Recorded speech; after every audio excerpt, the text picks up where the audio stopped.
सामिन ग्रामी कदर मौला हुसैन के गम में रोना सुन्नत है या नहीं? कुरान करीम में इरशाद होता है, ला युहिब्बुल्लाहुल जहरा बिस्सूई मिनल कौली इल्ला मन ज़ुलिम। अल्लाह ये पसंद नहीं करता कि कोई शख्स किसी दूसरे के मुतल्लिक एलानिया गलत बात करे मगर ये कि उस पर जुल्म किया गया हो। तमाम अहले इल्म जानते हैं कि जो जुल्म मौला हुसैन पर किया गया उसकी मिसाल तारीख़ इंसानियत में कहीं नहीं मिलती।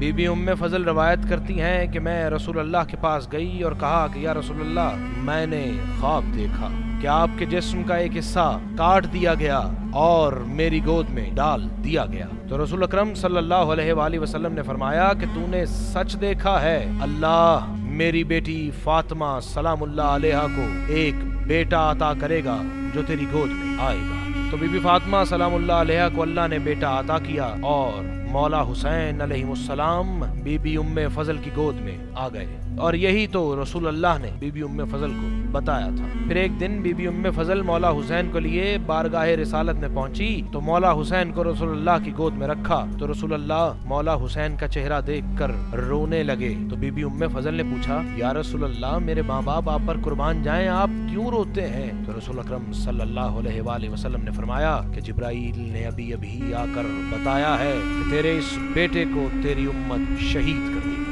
इमाम अली अलैहिस्सलाम फरमाते हैं कि एक मर्तबा मैं रसूल अल्लाह सल्लल्लाहु अलैहि वसल्लम से मुलाकात के लिए गया तो उनकी आंखें आंसुओं से भरी हुई थी।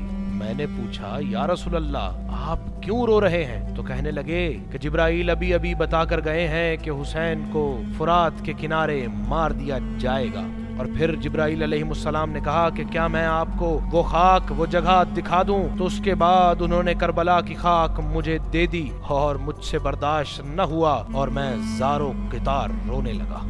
एक मर्तबा जब हजरत अली अलैहिस्सलाम सफीन के रास्ते में करबला से गुजरे तो रुके और वहां से एक आदमी को बुलाया और कहा कि हुसैन को बताओ कि इस जगह का नाम क्या है। तो उसने कहा कि इस जगह को करबो बला कहते हैं। तो हजरत अली अलैहिस्सलाम तब तक रोते रहे कि जब तक जमीन उनके आंसुओं से तर न हो गई और फिर कहने लगे कि मैं एक मर्तबा रसूल अल्लाह सल्लल्लाहु अलैहि वसल्लम के पास गया तो वो रो रहे थे। मैंने वजह पूछी तो कहने लगे कि जिब्राईल अलैहिस्सलाम ने बताया है कि आपके बेटे हुसैन को फुरात के किनारे करबला के मकाम पर शहीद कर दिया जाएगा। तो मैं ये सुनकर अपने आंसू न रोक सका। सिर्फ यही नहीं, सामिन ग्रामी कद्र बीबी उम्मे सलमा फरमाती हैं कि उन्होंने जिन्नात को भी मौला हुसैन पर रोते हुए सुना है और खुद बीबी उम्मे सलमा भी गमे हुसैन पर रोती रही हैं। इमाम जाफर सादिक अलैहिस्सलाम फरमाते हैं कि किसी के लिए भी आसमान 40 दिन तक नहीं रोया मगर ये कि याहिया अलैहिस्सलाम पर और हुसैन अलैहिस्सलाम पर। सिर्फ मुसलमान ही नहीं, ईसाई भी मौला हुसैन के गम को बड़ी अहमियत दिया करते हैं। एक ईसाई राइटर एडवर्ड गिबन कहता है कि आने वाले जमाने में हुसैन अलैहिस्सलाम का रुला देने वाला वाकया सर्द दिलों को गरमाता रहेगा।